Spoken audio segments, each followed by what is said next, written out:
welcome to the Monopath podcast. I'm speaking with Jack Byrne today, who is a record producer, self-identified coffee nerd. I'd intended to spend quite a bit of time digging into the difference between signal and noise. Jack is very much into fuzz pedals, for those people who aren't musical. The sonic qualities of fuzz are a lot like the textural qualities of fuzz. Of the two, it's usually associated more with noise, though, than signal. In any case, we had a brief sojourn into that topic before more or less defenestrating it, chucking it out the window, talking about something else entirely different. It's one of those podcasts where it just felt a bit more free because of that. I'm usually fine for these conversations to go wherever they need to go, so works for me. Jack's got a passion for cooking, as well as being the coffee enthusiast. And he's also autodidactic in that sense. He's picked those skills up himself. So taste became the primary concern here. And not just the sensory impressions that we get from taste and the tongue, but the crossover to our taste in music and our judgment of value. And I would say that there's quite a lot of practical advice in this conversation. Perhaps that's just what you should expect if you speak to somebody who's picked up these skills themselves. So hopefully there's something useful here for everybody.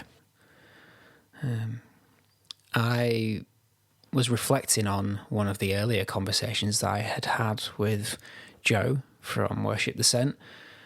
We'd spoken a lot about ethics and charity work, and it struck me that I'm not being direct enough with that on the podcast. So I've been looking into who I could work with, and I use the term there quite loosely. So who I want to support, which in my case may just mean I'm sharing their page in some way. I don't know if there's another capacity that I could do something in the future, but for now I'm looking into that. Haven't quite made my decisions yet. Rest assured, it will tie into what I'm trying to do with the podcast in some way, but it'll also be something that I believe in. That's kind of quite important to me. One last reminder for regular listeners, and also for those who are new to the podcast, if you feel like you're getting something out of listening to these conversations, if you enjoy the podcast in any way, then I would hope that you would consider supporting it in some way. The best way to do that is subscribing to the YouTube channel. The conversation really begins here. I mentioned that before this, but if you've been inspired by something on the podcast or one of the guests or something that maybe I've said, or one of the concepts that we've come up with over the course of a podcast, it'd be really interesting to hear what you think. So let's get into it. Jack, welcome to the podcast. Thank you. So my interest in some of the things that make you a bit more idiosyncratic, I think. So you're a coffee enthusiast, a coffee nerd is the term you use on your website, as well as being really into fuzz and noise and hiss. So they're the things I really wanted to focus on, because not only are you a record producer, which is something that I've spoken to a few at this point already, but I think they're the things that kind of set you apart from maybe some of the others. I mean, do you think that would be a fair analysis? Yeah, I think so. So I've realised over the years that my approaches to a lot of things are similar across different fields. So, I mean, most kind of like self-professed nerds, they just go down a rabbit hole on any given idea. So, like, I learned everything that I could for me about coffee that was appropriate at the time. And the same thing with music and audio. I focus on an idea and I learn a bunch of stupid, useless knowledge about it. And then, roughly half of it I end up applying. Yeah, and I guess that's the thing with learning, for me at least it is, and I think that's a fairly common, it's a constant when people are learning things, but you actually don't really understand when you're learning the things when they will become useful. Yeah. So I try to be fairly well read with whatever it is I'm doing, whether it's music. I try to listen to a lot of different kinds of music, and I don't really know when I'm writing music. I don't really know which part of my repertoire of knowledge I'm really drawing from, but I certainly am. And it's really the same with philosophy as well. When I'm practicing that same sort of thing, I try to be well read and read in lots of different areas. And then when it comes to writing an essay on whatever it might be, I feel that's easier to observe that I'm drawing from this particular place and that particular place. What is your approach to learning then in that case? Is it kind of similar to how I just described, or is there some difference there? So generally, I try I try and do the thing that I'm learning as much as I can. So I'll spend some time in research, and I'll be like reading books, watching videos of people talking about something. But ultimately, I usually try and find an idea and apply it. An example of this in audio would be, say, a method of working or a workflow or something like that. I will take a given engineer's methods, copy them wholesale to the detail, and apply them to the next thing I'm working on, and see how they work for me. And it might be terrible, it might not work at all, or it might be something that sticks. And then if it sticks around a couple of times, then I'll use it. So for me, it's about taking a concept that kind of the theory of which jumps out to me, and then seeing how that applies in the real world. And most of the time, because I try to pull from good sources, those things work, and then sometimes they don't. But typically, because the areas I'm pulling from are people who seem to know what they're talking about, the majority of stuff is effective. Yeah, in workflow, is that production stuff mainly, or is it just general? Yeah, in general. So I love food, I love cooking. So like the way that professional chefs work in terms of like clean as you go and like the order they do things in and how that applies to the final meal, kind of applying that. So it's what you're doing in your prep, when you're doing it, why you're doing it. All of that you can read in a book, but until you start making some recipes, it doesn't start to apply. I'm a big fan of Kenji Lopez-Alt, who writes for Serious Eats, and he's got a book called The Food Lab that like friends ask me just if they know that I like cooking, just like any advice on how I can get better at food is always buy this book. It is about 800 pages. It is quite expensive, but you will learn more about how food works and not just how to make a couple of recipes than from pretty much anything else you're going to read. It's all about like, he tries to apply a scientific approach to the emotional aspect of food. And it's all like checking every idea along the way, applying a proper hypothesis about why this works, and then using it. So I know, like an example, a little thing like garlic, for example, burns much quicker than onions. So if you're cooking garlic and onions, knowing that you need to cook the onions a bit first and then add the garlic right at the end and cook them for a very short time before you move on to the next bit, you won't know that unless someone has explained why, and then you try it and then you burn a bunch of recipes.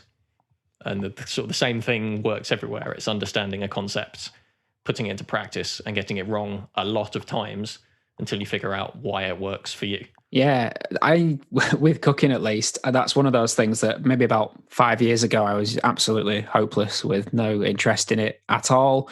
And I've really picked up probably, in the last 5 years. And I enjoy cooking, but I have no idea what I'm doing.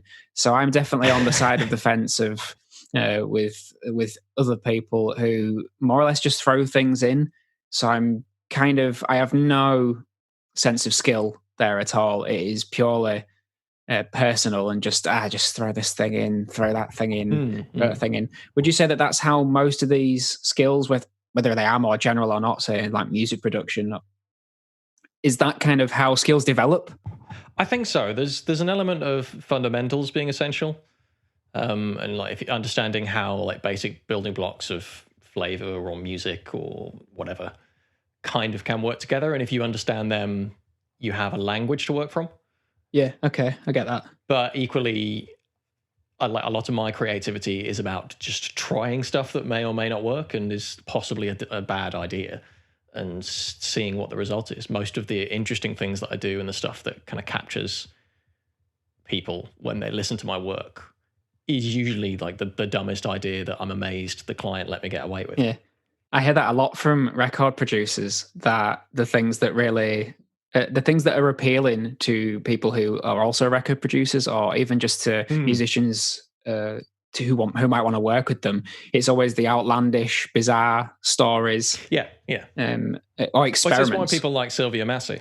It's like people like to work with her, and a lot of the stuff she does is probably very normal, making records, but people are just like, let's go work with Sylvia because she's going to put our guitar through a potato or something. That's the odd thing about record production as well. It is one of those, there's definitely a change in the relationship between what you said were fundamentals and these kind of common principles, and the more outlandish things. Like in cooking, I don't know if it's the same, that the best cooks are the ones who stand out for just doing the most outlandish, bizarre things. It's more often than not, I think you just kind of follow the same patterns. Yeah, I think there is certainly schools within food. There's like the traditional, like the French cooking method as you come up, and traditionally pairing certain things together. But then you get the Heston Blumenthal's. You get people that do kind of push the boundaries of what you can do with food. But I think so much of that is built on an understanding of the fundamentals. Yeah. And then how to break those rules. Yeah, part with fundamentals, I find for me as well, is that whole journey, the personal journey of exploring fundamentals, is really just one of developing your own taste. It's really quite difficult, I think, to do anything well and get it to the point where you could say it was a skill if you have no idea what you like. There's a graphic that I've seen shared a bunch of times over the years about about taste, and it's text various sizes, and it's all about like the reason you got into this is because your taste, and your taste is what will get you to be good. You're going to suck for a long time, but your taste is what's going to get you past that. And then as you get better, your taste will come through. Yeah, I appreciate with that. And it's almost like you don't even need to know what your taste is for a while. You don't need to be able to say, this is my taste. And in fact, most people who say music who aren't musicians, if you ask them what kind of music they like, it's usually get this kind of same answer of, it's a bit of a cop-out really, of just anything, bit of anything really. I think musicians maybe are a bit better at that. I would like to think so anyway. Yeah. I'd like to think that they can say, do you know what, I like this kind of music, but I don't like these other things. Usually that's easier, I think, to say, to kind of flip it up to the negative and say, these are the things that I don't like. And cut because they're often quite specific things. Like it might be you really don't like a given band or genre. Yeah. I mean, even now when I'm thinking about it myself, is when I answer that question, it's usually, I am quite open-minded to listen to different kinds of music, but for me, it's got to have a hook. There's got to be a good vocal melody. If there's not, I'm probably going to struggle to connect with it in any way. Yeah. Which is a very odd answer to what music do you like. I think most people would kind of go for a genre, or I think for you, this may or not be right, but like again, I'm going by our relationship and what I know of you anyway, and things it says on publicly on your website. But your taste in music maybe is to do primarily with just hiss and noise and fuzz. I think that catches me more immediately, certainly. And there's an element of it's just like kind of the giggly thing of if I kick on all my pedals at once and just play a bad chord really loud, like there's a visceral enjoyment to just like, this sounds terrible. But equally, like I do love a good hook. Like I struggle with clean productions because I'm not amazing at them. Because so much of what I do musically is just like, well, let's get this thing and just like squish it as hard as possible. But I admire and I love great pop. I love hearing really well done, clean productions. It just doesn't immediately catch in the same way for me. But the hook is important. Like even in the most unlistenable, aggressive, like death metal, where you like the vocal is still the most important thing because it is biologically the thing that we connect with. We connect with the human voice. It's why working on vocals is so hard, because we've had a lifetime of listening to other people and we know when it's not right. Yeah. And I think it's that you get more of it's easier to get some kind of emotion from a voice than it is an instrument. And when they talk about things like pipe organs, for example, they use words like breathiness to describe the tone of it. And that's complimentary as well. They don't use that as a slur. It's a compliment to the instrument to say that, well, that's why we kind of find it listenable, because there's something human about it. Yeah, the emotional connection is everything. Like that's the reason why a given piece of music connects with someone is always an emotional reason. Like it's the same with any art, and I mean, like again, like coffee and food. There's those connections there. Like the reason why you may love a particular meal is because of its history. It may be a childhood favorite, or you associate it with a memory. Like taste and smell are very strongly associated with memories. With songs, there's times and places where I was listening to a song that I connect with. When someone sings about something personal to them and you believe them and it really comes through, there's a connection there that is emotional. They are recreating a moment. Do you have a song like that for you, or even a taste? So I'll go on the taste one, actually. There's an interesting one there. So there is a particular slice of pizza that is the greatest slice of pizza I've ever eaten in my life. You had me at pizza. So when me and my wife go on holiday, we often plan it around food. Or we did until we had a child. The holidays become a bit different after that, because you'd love to do all the stuff you did before, but ultimately, like, he wants to like play in the fountain or chase birds instead, which is, it's great fun. I love it. But so we went to New York and did a pizza tour, and it wasn't like a planned thing. I looked up a bunch of places we needed to hit that had great pizza, and we just traveled around eating as many slices as possible. And there's a place on Prince Street called Prince Street Pizza that has a pepperoni slice that I was advised to taste, and it was incredible. And I have still a visceral memory of the weather that was there, what it smelled like in the place, how it looked, how it tasted. Everything there from that moment was the perfect, most amazing slice of pizza. Everything about it was great. So I have that immediate connection back to it. Just talking about it now, I'm there again. And I think there's do you know Esper Scouts, the band? Yeah, I do, yeah. So I worked with Kirsty at Elder for a little while in Halifax, and she did some wine training with us, and she was talking about how you learn to taste things. And it starts with very generic stuff. So you might drink, say, a white wine and you get notes of fruit. But then you have another sip and you think, well, what fruit is it? Are we berries, stone fruits? If it's stone fruit, what kind of stone fruit? Is it lighter? Is it darker? Is it juicy? Is it dry? What kind of textures are we looking at? Is it, let's say you're looking at peach. Let's say you narrow it down to this kind of a peach flavor. Well, what kind of peach? Is it ripe? Is it bruised? Is it sharp? Is it hard? Are you getting any texture from that? So then it's a focus of a very specific thing. So the connection that you have to that is more visceral, because it's not just like, oh, it's fruity. It's like, oh, this is like that sharpness you get when you bite into a really like hard green apple. It's that green apple acidity that's coming through. It's not just a bit sharp. Yeah, and you can totally, I think it's a good example of being able to develop skill. What I would call skill anyway, is you've got this innate ability to just taste something and say, well, I like this, and that's enough for most people, but you can become an adept at that. It's possible to develop your taste buds in exactly the same way you can develop anything. Yeah, and it can advance. And it's generally memory. So like I can teach people to taste things in anything, because I work with them on a particular memory. So the green apple acidity one is quite a common one, because most people can kind of picture that taste, like biting into a really sharp green apple. Like that's a bright, fresh acidity compared to, say, a lemon. So it's something you'll commonly find in a really good nicely balanced acidic coffee. It's crisp. It's not sour. It's sharp. It's not sour. It's a very specific. Oh, like it's that. It's green apples.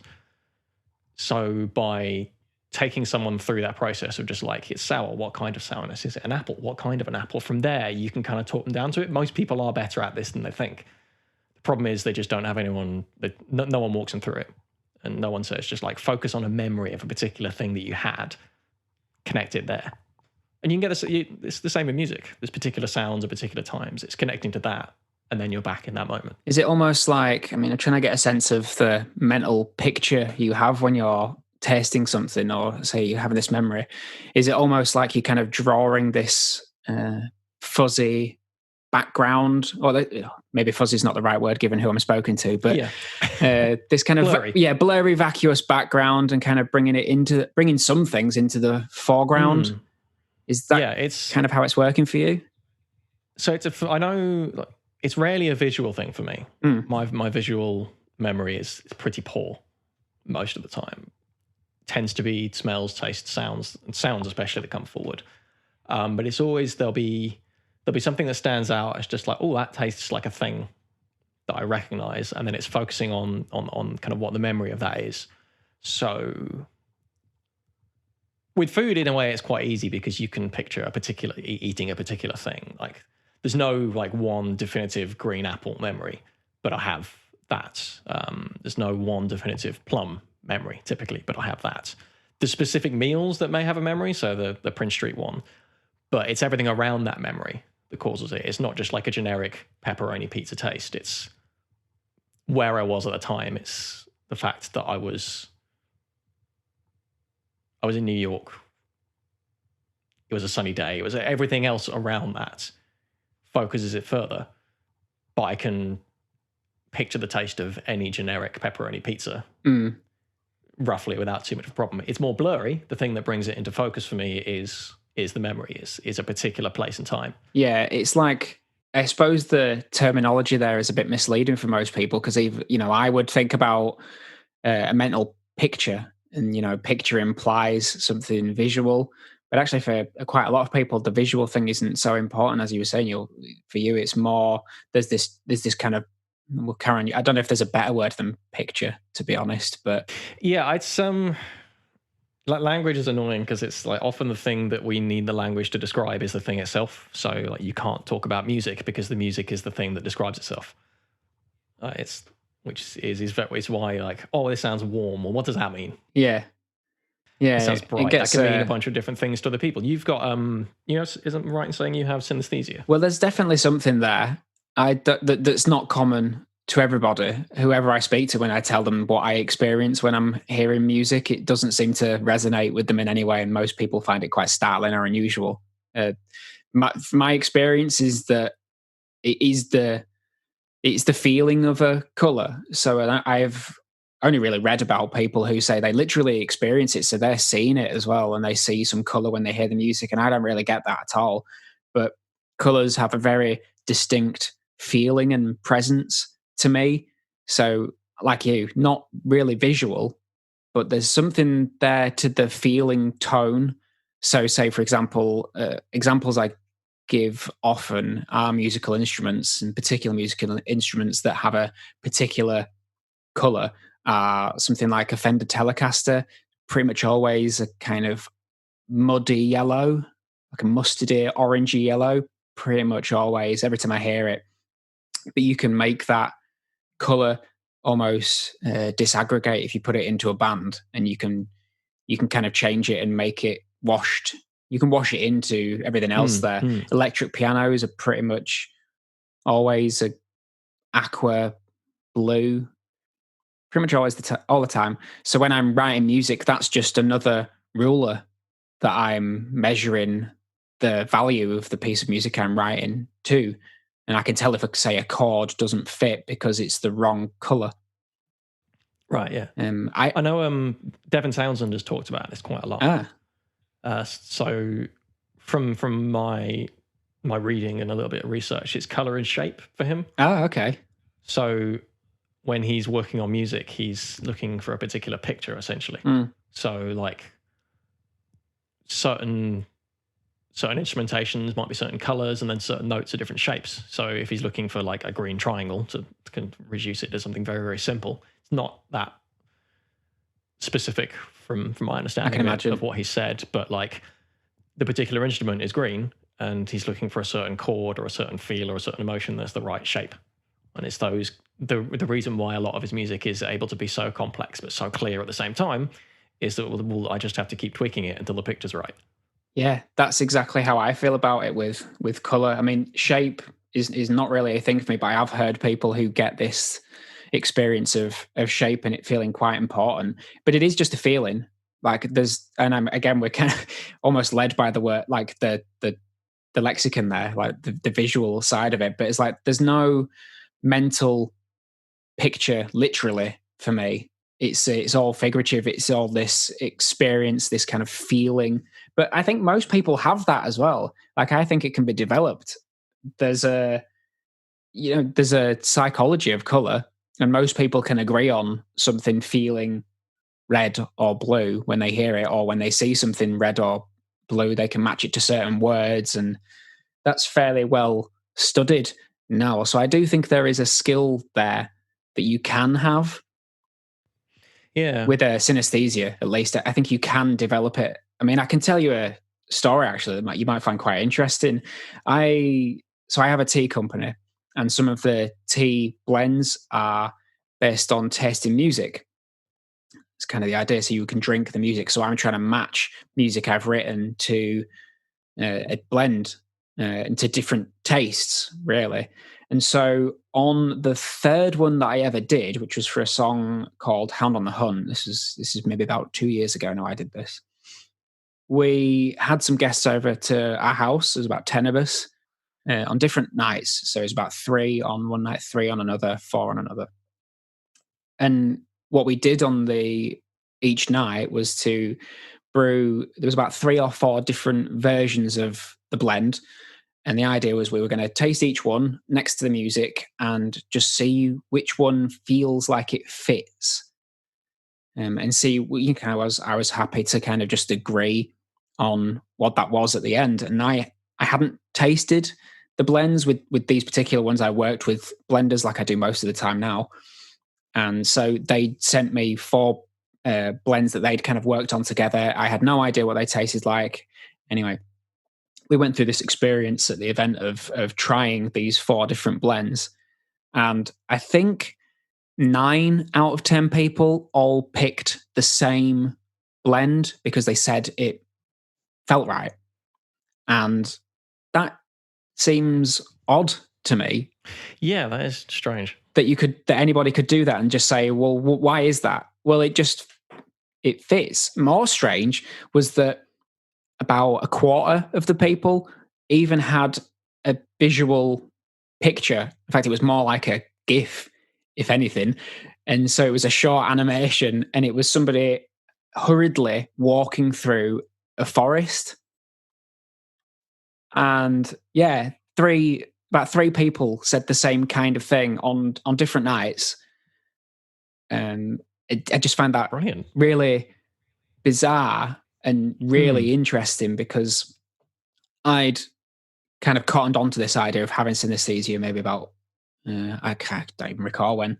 I always thought it was a given, and everybody thought like that, and I didn't really ever notice that nobody else thought like that. So to have this experience where a group of people all can kind of come to those conclusions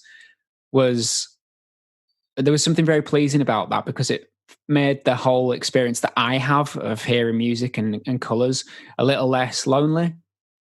It's like, actually, these other people they're doing the same thing. Maybe they're just not as in touch with it as I am. Yeah, but I think they have it and they don't know. So that's really my journey with synaesthesia. I kind of went from one extreme of going, yeah, I have it, I must have, because I'm having this experience, but to actually, I don't know if everybody has something there and they just need to coax it out. So like for me, there'll be and I have this argument occasionally with Sam, my guitarist, if we're writing something where stuff could be technically correct, but it feels wrong, and it's kind of hard for me to describe why. It's just like, well, this thing has to happen, then this thing has to happen, then this thing has to happen. And separately they're wrong, but like that combined with that combined into that, that's correct. I get it. And I can't say why, and I know like what you're playing is technically correct and in key or whatever, but actually that one needs to change for like the picture to work. Essentially, like the whole thing doesn't create the right emotion if it's those. Yeah. And I do wonder if it's a variance on that. I'm just not experiencing the visual side. Sometimes it's a context thing in those as well, like being able to see the bigger picture. And if you've got this kind of sequence saying A, bit, you have to have A to then B to then C, whereas some people maybe have a small and more narrow view of things, which is not a bad or a good thing, but just to say, okay, A as a standalone thing on its own is, as you say, technically right, or A to B is technically right, but then B to C is somehow wrong. And I think it's just, you can change that view as well. I mean, I'm waving my hands around maniacally a little bit at this point, but you can change your view when you're writing the music. At least I feel like that's a helpful skill to be able to kind of take the bigger picture. But I remember having really similar conversations when I've collaborated in bands with other people. In fact, in the last band we gigged together, didn't we? I had an argument with Sheffield, was it? It was Sheffield, yeah. I forget the venue, but it was Sheffield. I had an argument with the guitarist from that band, one of the guitarists, I should say. And it was when he first joined the band, and it was something so small, but it was so important to me. And it was just the movement of a chord. So it wasn't the chords themselves, it was how he got from one to another. And he was string skipping. So he was moving from the low notes on the E string to the A string rather than sliding up. And to me, that just made it sound wrong. Yeah. And I couldn't really explain why. And it was really difficult. And he was getting really frustrated because, as you say, technically what he was playing was exactly what I'd asked, which was to play a set of chords, which I forget what they were, but play these chords in this sequence, job done. And there was something there that was like, but no, it's not. It's not what's wrong there. And it took me quite some time to say it's the slide. And I don't even know if I actually did ever get to the point of saying it and saying that's what it was, but we changed it and it sounded better and everyone was happier. But I think he was perplexed as to why I was so bothered. It's an odd one, that, and there are there's examples of that are partly, some of it is tonality. So obviously if you play the same chord in different positions, you're going to change the tone of what's happening in the guitar. So there are certain ways I play riffs. So sometimes I might write something, but then Sam's the one playing it, and he will choose different chords and different extensions, and they're sometimes better. He is a much better musician than I am. I'm always happy to admit that. But sometimes the dumber way that I play it, which is easier to play, results in using different positions, which means certain chords are going to be thicker or thinner. And part of the reason that I did it using those chords is because I want it to become fuller at a certain moment or thinner at a certain moment, and kind of the shape that creates. Yeah. It's the story sometimes with those things as well, isn't it? And you need the bigger story in mind. I mean, what's your relationship to songwriting in your band? I mean, you can maybe mention your band as well and things like that, because I know we haven't. I mean, yeah, lyrically, I'm in a band called Furr. We're a 3-piece. We do, dumb riffs, basically. It's kind of how we describe it. We do. So songwriting is kind of split. We all do different things. I tend to write most of the lyrics just because I'm the one singing them, which is often a bottleneck for us because I'm quite slow there. It is an area I do struggle with. Weirdly, I'm better at doing it with other people's music. I can kind of tear it apart if it's not mine. But for me, music, lyrics, melody, it all has to happen at the same time for it to work. Where I struggle is having an existing thing and then finding the right melody to kind of plonk in on top. So for me, a lot of that is when I'm writing, there'll be a melodic and either lyrical or just sort of shape idea that happens. And then it's finding the thing that supports the emotion of that in the right way underneath it. So there'll be certain chord voicings that I use that creates sort of horizontal. I haven't got the words for this. So there might be, say, 3 chords that I use, and the notes in those chords, there's a melody happening within those. Right. Okay. So it might be a slightly odd choice of chords and a really weird inversion, but it's because I want those chords, but I need the melody happening within those chords because that ties in with what's happening in the vocal. There's a counter melody going on, or I'm matching it, or whatever. Whereas Sam might just play, say, the open chords for it or the bar chords because they're kind of convenient at the time, and I can't explain why they're wrong. They're technically correct, but it doesn't have the melody happening at the same time. And what I'm hearing is that progression up and down and the movement up and down within the chords, because that supports what I'm hearing underneath the vocal. A vocal is, like me having a melody, it's never in isolation. As I sing it, as I work it out, I'm always hearing everything happening underneath it and what needs to be there. My problem is then getting that out of my head and into my hands and finding the right thing. And there's usually a bit of mistranslation that happens. Yeah, and sometimes that's the fun bit, the mistranslation as well. Yeah, and occasionally you stumble across something better, and there's a few things where the thing has collapsed and the song hasn't worked because I know I've not found the right thing underneath it. Like that melody works if the thing is right underneath, and I can just never find that, and that's fortunately the way it goes. And sometimes, 5 years later, it comes out and just like, oh, that's what it was, and there was one chord change, and the whole feel of it, the emotion of it changes dramatically at that point. Yeah, I almost feel like you're just doing the same kind of thing, but as you say, without some of the words that I would use to describe it. So I have this extra metric, which is color and the feeling tone of a color in the songs that I'm writing, so I can kind of measure the value of, or the current success or viability of a piece of music that I'm working on against that.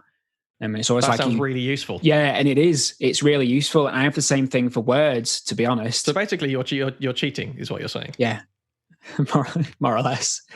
I do have it for words though as well, and it's one thing that really stuck with what you were getting at there. You mentioned that you struggle with lyrics. Like I've always struggled with getting that right. I'm recently getting a lot better because I've been really trying hard to get better, but I get stuck on the visual aspect of the words. So when I'm writing, it's always the sound that I care about. And so most of my songs start with me making mouth sounds that really have a similarity to word, but they're not really, they're kind of like half words. It's like Simish language.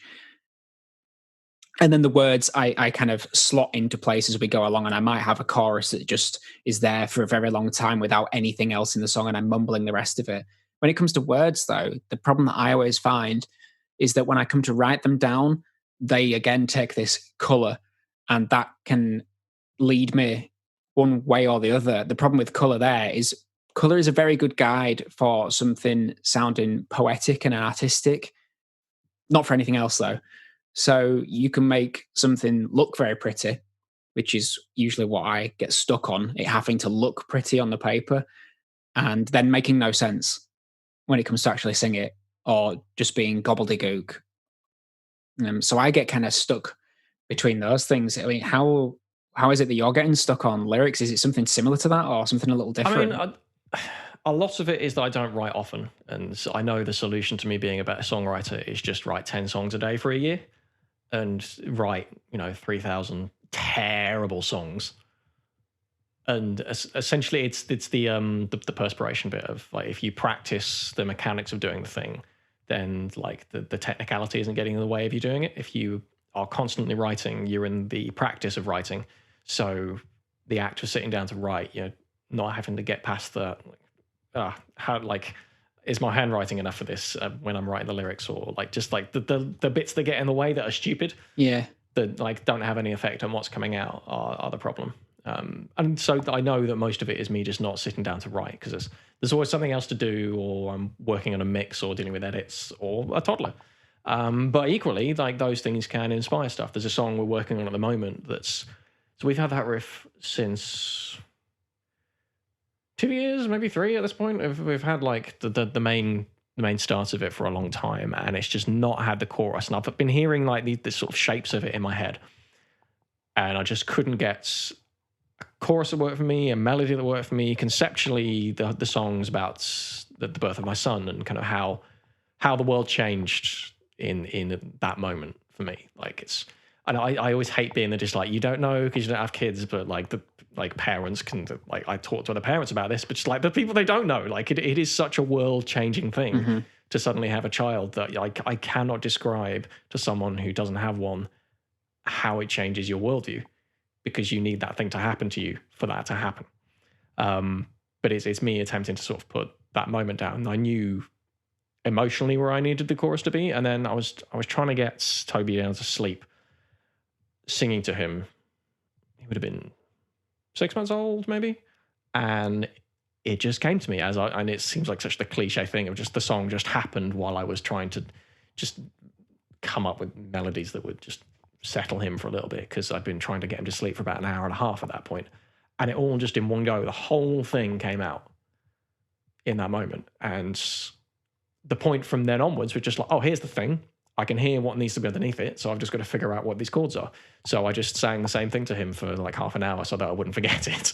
Quickly just like distracted him long enough that I could grab my phone and just quickly record it. And then from then it's become this very strong song that we've taken out. It's I feel an emotional connection when I sing it, and I feel that is important. The songs we've done where they're just the words are sort of there, but like when we do a song that's I feel is I can tell is successful, whatever that means, when we play it, especially in front of an audience, I can feel it come up through the soles of my feet as I perform it, as I sing it. There's something different about it. And we have this with that song. We've had that with Stretched Thin, like with Padlocks, with any of these songs that ultimately become singles and we push out and feel like, for me, the high point in the set. It's like I'm not performing them. It's like it's like there's something else happening when everything is correct. It's a visceral experience. And it was the same thing with this. I immediately knew, like, hang on, this is the thing. There's that feeling behind it.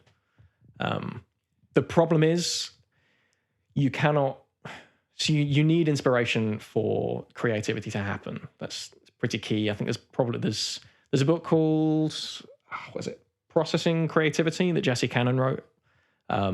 Really good. Highly recommend it. So he's a producer and a manager he's worked with The Cure, Dillinger Escape Plan, he's done stuff with Brand New, Man Overboard, Knuckle Puck, huge, ridiculous list, and like serious big hitter in this world. And he spent a couple of years doing research into creativity and like the neurology behind it and what it actually is from like a scientific point of view, and how you then apply that and use it to be more creative. And you do need inspiration for it to work, but you cannot wait for inspiration to come. You have to do things to foster the inspiration. Yeah. What so sort part of of things? that is experiencing the world. Writing more stuff is a big part of it. So someone else said this, and I can't remember who, but thoughts never leads to action. But action leads to action. So by just constantly thinking, we can do this, we can do this, we can do this, it doesn't lead anywhere. You have to act on the thing, and then that leads to the next thing. So by acting on something, you create a new moment, you create new thoughts, and then it becomes a cycle where the more things you do, the more things happen. So by writing lots of bad stuff, by using that muscle, by using that creativity to just churn songs out, you are essentially adding fuel constantly to your creativity. You are increasing the likelihood of being able to capture inspiration in a moment when you can then properly create something good. By going through the motions, you make the thing happen. Yeah, isn't that, maybe it's an apocryphal story, I'm not really sure, about some classical composer who wrote some ridiculous amount of hours of music, but we only know him for one piece. It's maybe Mozart or something like that. It's probably true. There's a lot of, I know Howard Benson tries to write a song every day. He's talked about it on the URM podcast, where like every day, that's sort of part of his practice, is he just writes a song constantly. So there's always creativity has happened. And I think he does it early in the day. So by starting with this creative act, the rest of his day has this fuel of creativity that leads into everything else that he does. It's the same way with, say, meditation. By starting your day with meditation, you create a ground state you can get back to more easily. The more often you do it, the more easy it is to get back to that point. I know I've sort of stopped meditating because I'm just lazy and bad at building habits. So I'm aware that I'm affected by my emotions more than the time when I was doing it more progressively and able to do it most days. And even then, when I was doing it more regularly, the days where I didn't, I would always find it harder to ground myself. But by the act of repeatedly doing it every day, you bring yourself back to center. You always have a point you can return to because you're refreshing that well constantly. Yeah, I start every day with kind of fairly mindful stretching. I'm reluctant to call it yoga because it's almost yoga, but not quite. I do my own thing, really, as with most things I do. But I have done that again for maybe it's got to be about 8 years of doing that. And I don't think I've maybe missed one morning, 2 mornings. And when I don't do it, I notice a difference through the day, and it's the same difference really if I don't exercise on a day. If I don't do something more strenuous. I did stop meditating, like actively meditating, doing it proper, sitting down and kind of finding some space. I stopped doing that and backed off from it for maybe a couple of years. And eventually, I didn't notice it at first, but eventually it kind of crept in. I found myself just feeling a bit more chaotic, which is like a natural state for me to just feel a bit fast paced mentally. So there's a few mindfulness practices that I've gone through with some of the staff I worked at the cafe. The simplest one is a blank post-it note we stuck on the till. So if it gets busy enough, and we never got enormously busy there really, but I used it a couple of times at Elder as well, like on a really busy event day when you've just got people in the door constantly and you're serving. It's easy to just kind of lose the moment and sort of struggle. And it's that kind of environment where you need to be in flow state to be at your peak, to be performing right. If you lose it for a moment, you make a lot of mistakes for a long time on the way back up. And it's little things like you might knock over a glass or something. It doesn't break, but say you've just got like ice everywhere or something. Like that little thing can put everyone off enough that service across the entire bar can slip. So we'd use the blank post-it note, and just every time you see that, you take just a second and just rebalance your feet. Just notice your connection with the floor, and are you leaning more on one foot, more on the other, more to the inside, the outside of your feet, and just level them out and then get on with it. And just that little moment of pulling yourself back to the physicality of where you are completely resets you, and you can carry on at the same kind of level. When you are in flow state, you don't notice it at all. But as soon as you drop out of it, it's useful to it stops you bottoming out quite so hard. You catch yourself, I think, really, with meditation. That's the thing I learned from it. And I know a lot of people think, well, there's various opinions on meditation that range from it being a bit woo-woo to being a practical thing. And that's where it is for me. It makes me more capable of doing the things that I want to do and being the sort of person I would prefer to be. Which is a bit more of a level-headed person, really. I mean, I just sit and I do 10 minutes, at least 10 minutes every day now. And that's probably less than a year that I've been doing that. I've probably doing it at the start of this year. 10 minutes every day is enough. And I do feel the benefit of being able to catch myself if I'm doing something. If I'm letting myself get a bit carried away with my emotions, for example, which doesn't happen all that often anyway. But getting too carried away with emotions, or even for me, noticing posture changes, that's kind of where I notice my emotions, oddly enough. I don't really feel them in my head. I see it in my body, and I can look up and see that I'm obviously strained or stressed with something because my shoulders are crunched and my back's bent over. And it's like, okay, well, obviously something is wrong here. So I can kind of catch myself. And that's the skill that really you develop when you do meditation, is you develop that ability to just notice. I mean, it can be both. It can be woo-woo nonsense and practical. Yeah, totally. Well, and maybe it is. I mean, the meditations that I enjoy are the ones where they're a little less woo-woo. They just don't gel for me. And this is not really a slight on people who do get something from that and crystal healing and all these sorts of things, but it's not my jam. So the ones I listen to tend to be a bit more, taking it from the point of view of this is a practical thing. Here's some of the science. You get to experience your own mind. You'll get to like kind of look into your own mind a little bit when you do this practice. That's how I look at it, because my mind is everybody's mind. I think it's quite interesting to be able to look at that and see things and kind of go, oh, I just did that. I'm thinking quite busily today, or I'm thinking quite calm, or I'm having this reoccurring pattern of thought at the moment. any of those things are quite useful generally.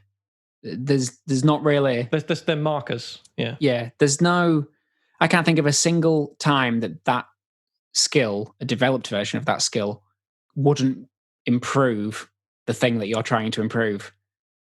Yeah. It's an awareness of where you are, and kind of you can adapt that as well. Like, I can come back to the food thing on this. I think it's Magnus Nilsson that does this, who owns Faviken. He has his chefs all of the morning. They have like mass-produced cheese slices that they buy that are like the blandest things in the world, but every single one is utterly identical in taste. So they taste it in the morning, and they use that as a barometer of how you are tasting today. So if it tastes more salty, you are more sensitive to salt that day. So you need to be aware of that when you're tasting food. If you really can't taste it at all, you're probably a little hungover, and you need to like over-season things slightly from what you think. Yeah. So like using that idea of kind of normalizing stuff. That's like having a baseline to compare it. Yeah, finding some kind of constant, I think. Yeah, that's a great idea. That is so good. I mean, when I saw that, how would you do that in music? I would imagine that's very similar to being a sound engineer who picks a reference track. Yeah, it's referencing. So I need to reference more. Part of the problem with me referencing is that my workflow just doesn't have it built into it. Like, there's people I know who have a checklist when they mix, and they literally go through the thing in order, and there's a point in a mix where they reference, and there's another point in the mix where they reference, and it's because certain things have happened that they're referencing against, and I know when I should do it, and I don't do it as often as I should. And it's looking at what things are happening in certain frequency range against the known correct mix. So for me, references are... so like, for example, my general all-purpose reference is Nothing Wrong by Jimmy Eat World. So incredible mix, incredible band. It's, I want to say it's a Rich Costy mix. I feel like I should know this. I do have a couple of his mixes actually in my references, but something about the balance of instruments in that particular song and that band are just like correct as a baseline. So I find that every time that I just switch back and forth of that mix against my own and just use that to tweak, just like, oh, my guitars are too loud compared to that, my vocal is too loud, my kick drum is too loud compared to that, and I use that as my balance. If I do that early in the process, everything just kind of falls together a lot easier. And there's referencing like certain frequency ranges do certain things. So like, say, to get like really technical, like 800 hertz down to 80 hertz, like, is really good for understanding kind of the meat of your mix. You can, if you've got really muddy toms, that will properly highlight them. If you're listening to, say, I'll do like, I think often 200 hertz and down, so you're getting the low end of your kick drum, your bass drum, the meat and the weight of your snare drum, the low end of your guitars, and a little bit of kind of some of the fundamental of vocal coming through. You're hearing all of those together, and then if you reference that selection of frequencies against another song, you can hear immediately just like, oh, like you can't hear the notes of the bass. I'm just hearing, and it's like one note constantly. It's not tight. There's just this constant movement of low ends. The kick drum goes on forever, or there's no kick drum low end at all. Actually, I'm hearing punch, but I'm not hearing any sub. Like, I'm hearing too much guitar, I'm hearing not enough guitar. It's being able to kind of say just like, oh, in this fundamental area, comparing against a known good thing, I don't have the right stuff. And then quickly tweaking that, and suddenly everything comes together. You're building the foundation to build everything else. Yeah, I think that's a thing I've not appreciated enough to put it into action as much as I probably should. I used to reference when I was a sound engineer, so I would do it on different speaker systems and different monitors just because I would know the song, so that would be my constant. And then I could just say, well, I know what this song sounds like. I've heard it to death. And that song would change, but I know this song to death, so I can go to this venue in this particular place and I can say, okay, well, the room sounds like this, the speakers sound like that, my ears sound like this, and you can get some sense of it. Although I would say I don't think I ever really focused on my own ears, and I often focused on this is what the room sounds like and this is what the PA may sound like. But I don't think I ever added this is what I'm hearing today, and that's different. Yeah, I haven't found a way to kind of to kind of do that to normalize my own hearing for the day. The only way I could think of doing it off the top of my head is taking around headphones with the same song through the same phone or same device, and listening to that before I listen to it anywhere else, or even a snippet of it, and going, okay, this is what I'm hearing today, or this is what I'm not hearing today. I mean, I don't know how practical or how useful that would end up being, or if that would work, but that's the first thing that springs to mind. Yeah, I mean, it certainly could work.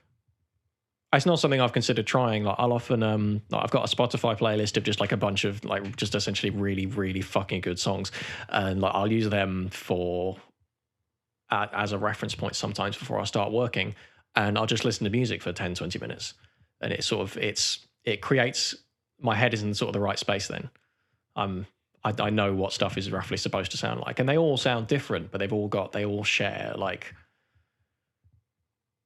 being kind of considered good. And then I can go into work and I've got a little bit of that memory there. So I tend to mix a little bass heavy up front because I like hearing it. And actually what should be correct is far less than I think. But it's because I like hearing that. And by giving myself some time listening to some songs, I'm not just coming in cold. I'm more likely to recognize that actually this is too much. It's not the low end of that. It's a little bit like the bigger picture view that you seem to have. Then you mentioned that earlier as well. Again, this is something I hadn't really considered, but I remember doing a philosophy essay, Lord knows what on, maybe last year. And I usually read fiction in the evening to go to bed because I just find it quite relaxing. I'm prone while I'm doing it, I guess. So my body just naturally starts to kind of close down while I'm reading. And I was reading some fiction that I enjoyed. I can't remember what that was either.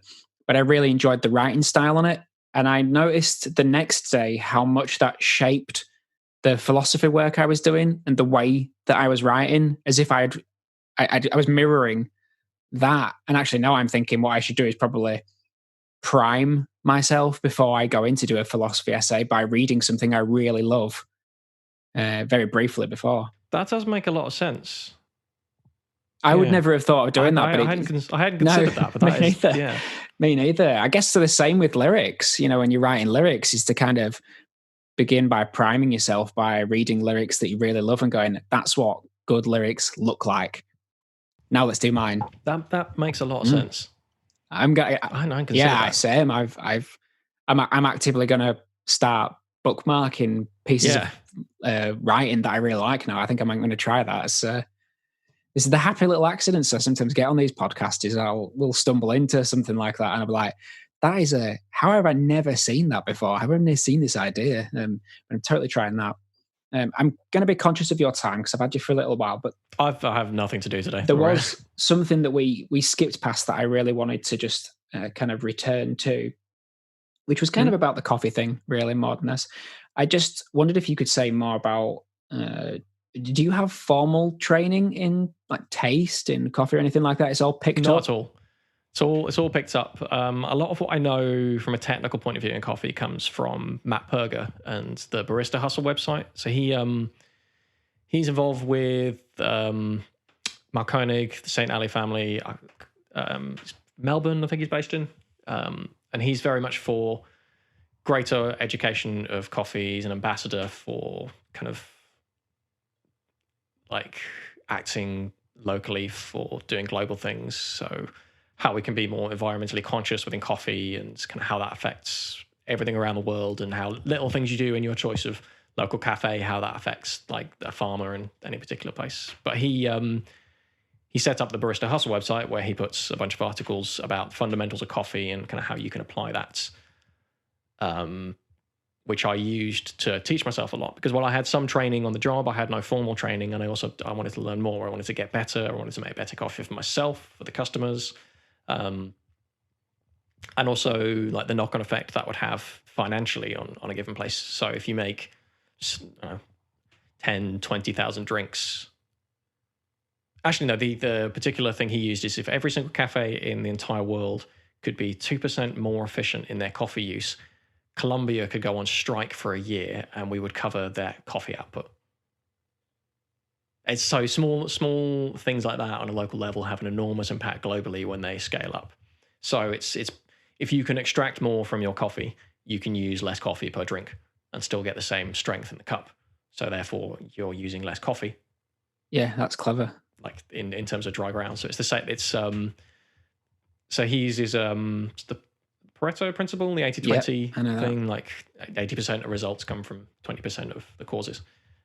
So there's like 4 main things in coffee, in espresso certainly, that have a significantly greater effect on the result in the cup than anything else.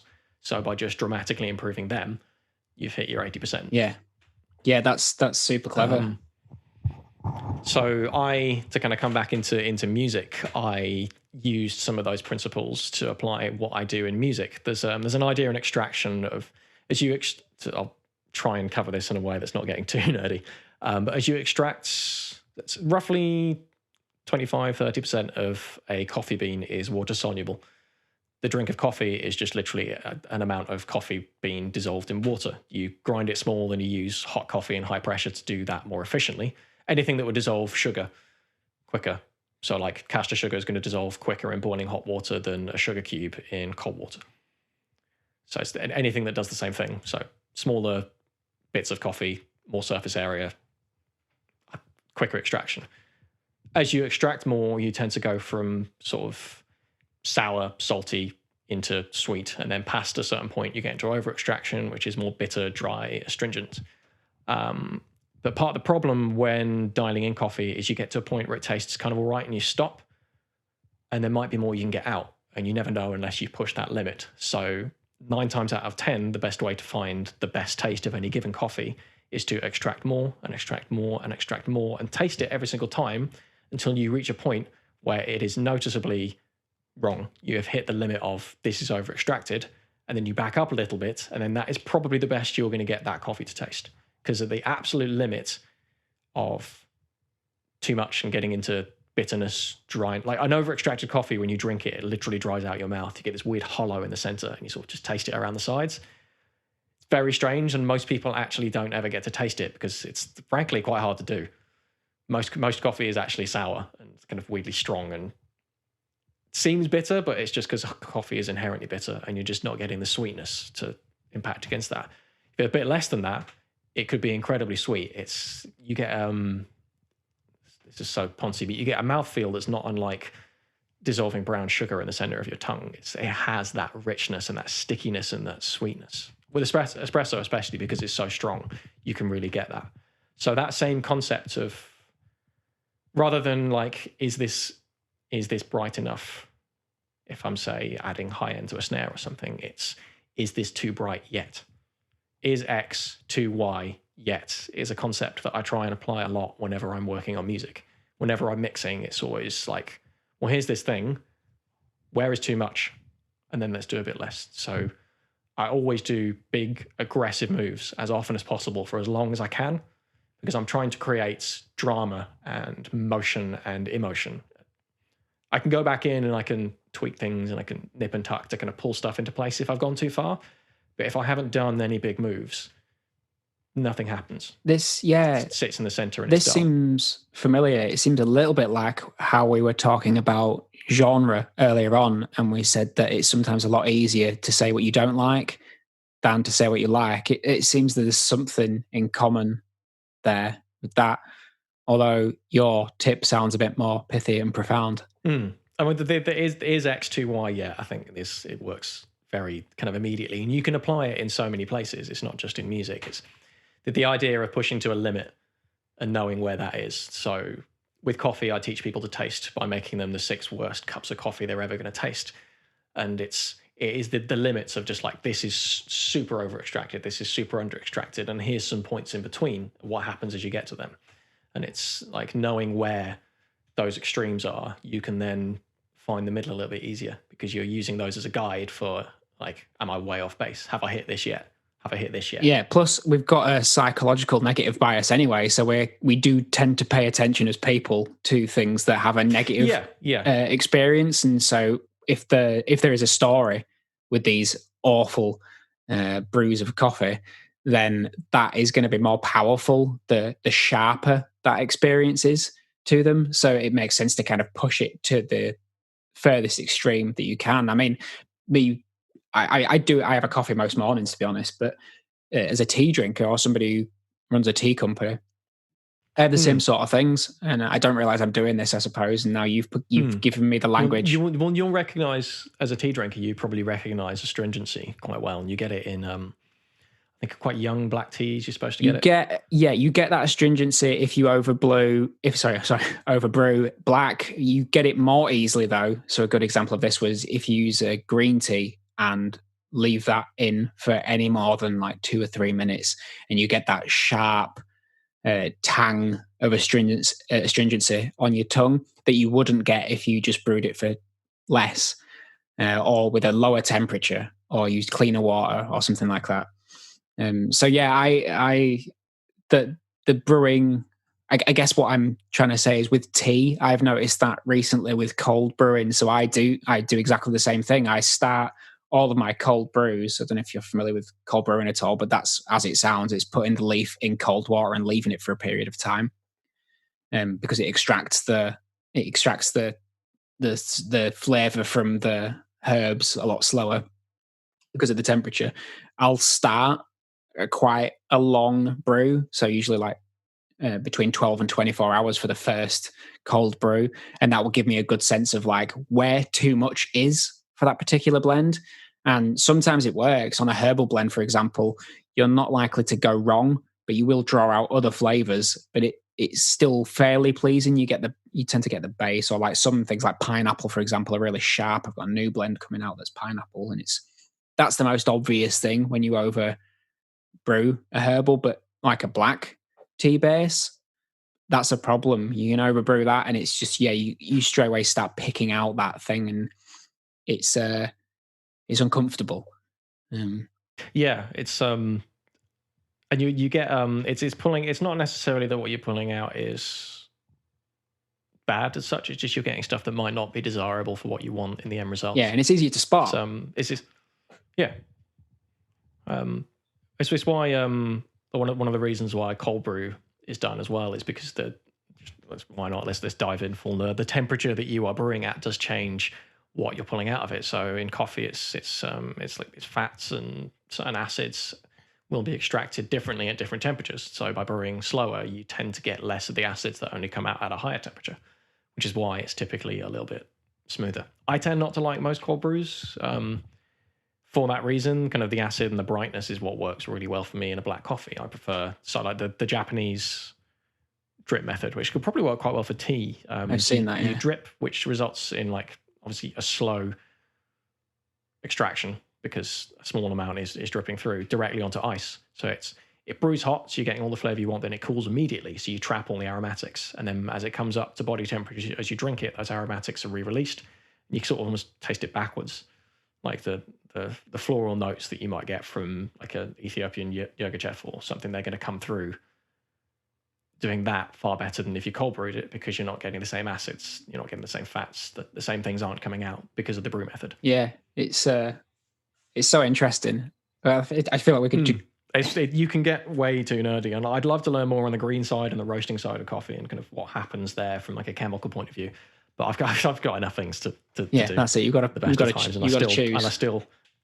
I'm still pretending I know what I'm doing with music. So yeah, well, I mean, in any case, I think you're probably one of those people who's quite good at explaining what you know about things, which is really just having that skill. And you said you kind of like read a lot of books and you kind of rehearse and study these things. And I wonder how much. I mean, I think it is a universal skill in the same way that meditation is. It's hard to not think that just being able to communicate an idea is like being better at communicating is just a universal skill. There's no way that being able to communicate better than somebody else is ever going to be a bad thing. Yeah, it is. The learning thing actually. Now, kind of coming back to that and the earlier question you've had, how you learn. Teaching is a really important part of that. I feel like if I teach someone something, I really understand it. So by me having to explain something to someone, I really need to know what's happening so I can explain it well. And by doing so, I often then understand something new about it. And often if I'm, at the cafe, we'd have volunteers come in as well as paid staff. So on training them, I then try and get them to say, all right, so you teach me now. Teach me what I've just taught you. and they will walk me through what they're doing and try and explain as it goes on. And what that does is it highlights areas that I haven't covered well enough, because they're trying to say, oh, like, you just do this bit. And I can say, oh, why? I was like, oh, I don't know. It's just what you did. And they're like, all right, so now I need to explain this. I'm a big believer in that people should understand why they're doing what they're doing when they're doing something, rather than just going through the motions. Because I feel like you do it better. Like, you're going to do it right. It has a knock-on effect on what you're serving, what you're preparing for someone. But it also means they feel like, because they understand what's going on, they feel more confident when they're doing it. So they're going to do it better. It's less stressful for them. And they can focus on the most important bit, which in the service world isn't the mechanics of the thing you're doing, but it's talking to the person on the other side of the counter. If you can have a conversation while you're making their brew, you're giving better service. Let's draw a line under that there. Yeah, this has been great fun. Yeah, absolutely. Well, if you're up for it, we'll do it again sometime. A Anytime, list of notes here that, do you know, I always write this list of notes before I do a podcast and never ask any of the things that are on it. If there's anything you quickly want to cover now, I'm happy to, or if you have any follow-up. Do you know, they're quite big topics, so I think we'll leave it and we'll just come to it next time. We'll bring it back for next time. This has been a pleasure. Where can people find your work? So you can find me, there's my website, which is jackbyrne.co.uk, Byrne spelt Byrne. Everybody gets that wrong. And by searching that on Facebook, I'm Jack Byrne, producer, engineer. And the band, if you want to check that out, is Furr, that's Furr. Got a most recent single, Stretched Thin Out. Got some new stuff coming, hopefully in the next month or so, which should be cool. Nice. Well, I'll link all that in the description, and thanks again. Brilliant.